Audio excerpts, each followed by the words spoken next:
मेरे मौला है कैसी रुसवाई, कैसी है तेरी दुनिया, दुहाई है दुहाई।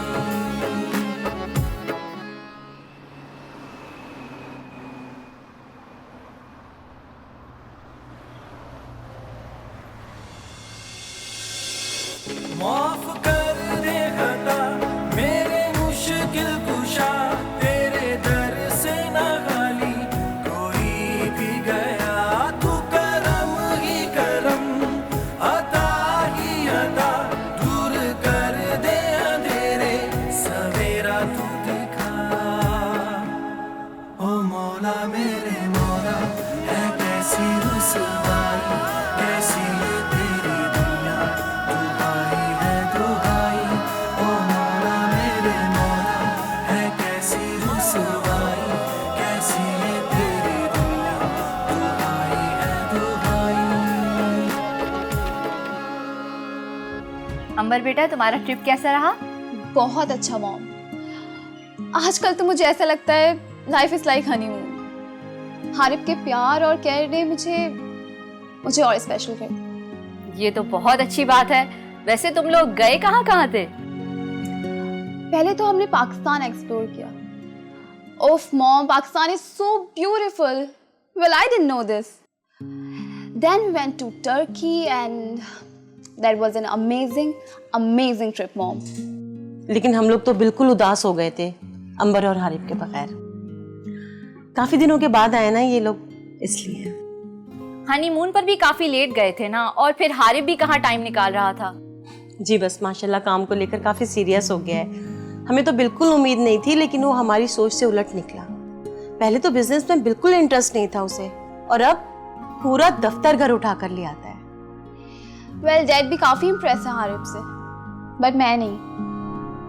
आई डोंट लाइक दिस। कभी कभार मुझे लगता है कि मैं हारिब से जेलस हो रही हूँ, क्योंकि अब डैड उसको मुझसे ज्यादा प्यार करने लगे। कम ऑन बेटा, ये सब कुछ भी तुम्हारी बदौलत है। ये तो है, लेकिन कभी कभार हारिब काम की वजह से मुझे इग्नोर कर देता है, और उसका मूड भी बहुत ऑफ रहता है। कोई बात नहीं बेटा, आहिस्ता आहिस्ता सब कुछ ठीक हो जाएगा। बल्कि मेरी तो ख्वाहिश है कि तुम दोनों की तरफ से खुशखबरी मिले। हारिब की टेंशन खुद ब खुद तुम्हारी तरफ हो जाएगी।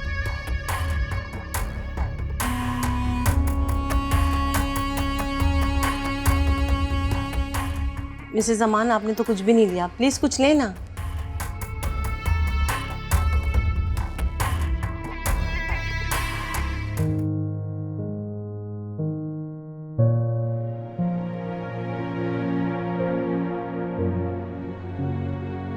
मिस ईमान, यस सर। आइए please come in, have a seat. Thank you so much sir. आपका सीवी मुझे मिल गया था, मैंने देख भी लिया था, लेकिन उसकी जरूरत नहीं थी। क्यों sir? Because you been recommended by doctor साद।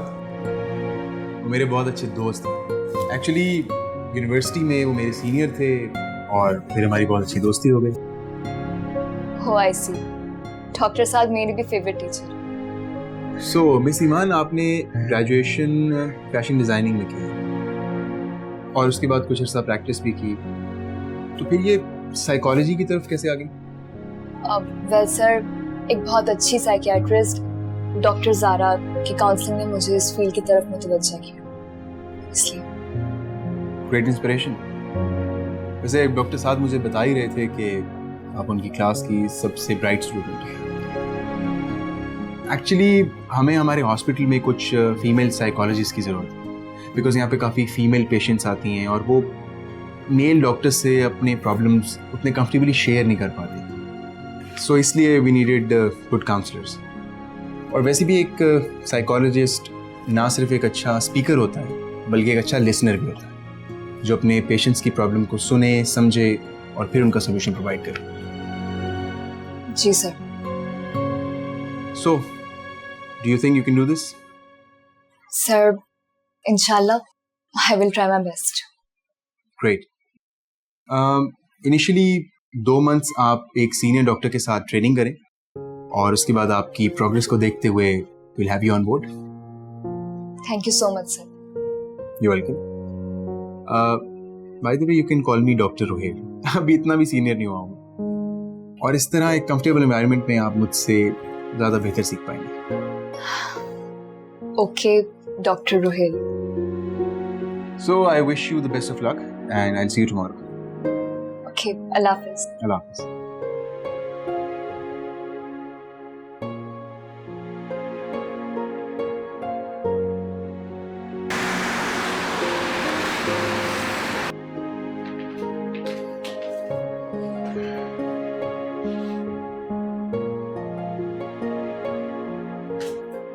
ईमान बेटा, बहुत अरसे बाद तुम्हारे चेहरे पर इत्मीनान और खुशी सी महसूस हो रही है। कैसा रहा इंटरव्यू? आंटी बहुत बहुत अच्छा रहा। आपको पता है उन्होंने मुझे कल ही से ज्वाइन करने के लिए कहा। अरे वाकई, ये तो बहुत खुशी की बात है। अब बस 2 मंथ तक वो मुझे ट्रेनिंग देंगे, उसके बाद मुझे वो जॉब पे रख लेंगे। आंटी लेकिन क्या? आंटी हया भी बहुत छोटी है, और इस तरह आपको उसे संभालने के लिए देना मेरे बगैर। देखो, तुम ये बात बहुत अच्छी तरह जानती हो, हया का दिल तुमसे ज्यादा मेरे साथ लगा रहता है। समझ लो वो अपनी नानों के साथ सारा दिन रहेगी, तो फिर तुम क्यों परेशान हो रही हो? वो सब तो ठीक है आंटी, लेकिन ऐसे अपनी सारी जिम्मेदारियां आप पे सौंपना मुझे ठीक नहीं लग रहा है। अरे बेटा, तकल्लुफात में पड़ने की कोई जरूरत नहीं। अब तुम मेरे लिए और मैं तुम्हारे लिए अजनबी तो नहीं। हया की सूरत में जैसे अल्लाह ने मुझे पोती या नवासी दे दी है, तो फिर तुम क्यों फिक्र करती हो? आपके इस ताउन का बहुत बहुत शुक्रिया आंटी, थैंक यू। तुम हया की तरफ से बिल्कुल बेफिक्र हो जाओ। बहुत बदकिस्मत है हारिब, जो तुम जैसी बहादुर और नेक सिर्फ लड़की को यूं छोड़ गया। उसने एक बार पलट कर नहीं पूछा तुम किस हाल में कैसे अपनी बच्ची की परवरिश कर रही हो। कोई बात नहीं, और सच पूछें तो अब मेरे दिल में हारिब के लिए ना नफरत बची है और ना मोहब्बत। ऐसे जैसे उनके ना होने से कोई फर्क ही नहीं पड़ता मुझे। खैर छोड़ इन बातों को। भैया कहाँ है? सो रही है वो। अच्छा चलिए मैं खाना लगाती हूँ, फिर मिलके खाते हैं। आप बैठे।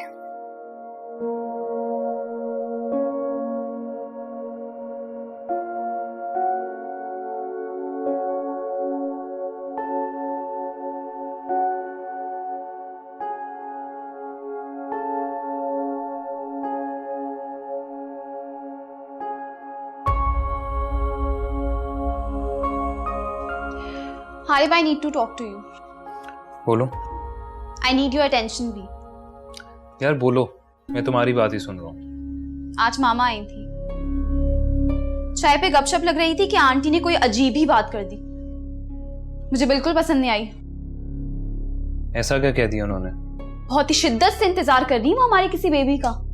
हाँ तो क्या हुआ? इट्स नॉर्मल, हर माँ की ख्वाहिश होती है। But it's too early Harib.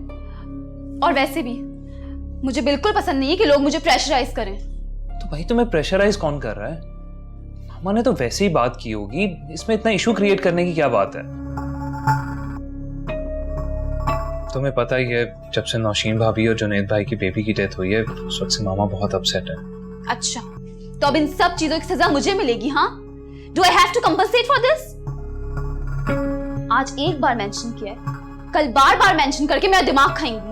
And I don't like. Mind your language Amber, तुम मेरी मामा के बारे में कैसी बातें कर रही हो? इसीलिए मैं कहती हूँ कि हमें अलग हो जाना चाहिए। इतना बड़ा और अच्छा घर यूं ही पड़ा हुआ है। मुझे समझ नहीं आता तुम मेरी बात क्यों नहीं मानते। यहां रहे ना तो ये सब कुछ चलता रहेगा। मैं तुम्हें ये आखिरी बार कह रहा हूं, आइंदा इस टॉपिक पे दोबारा बात मत करना।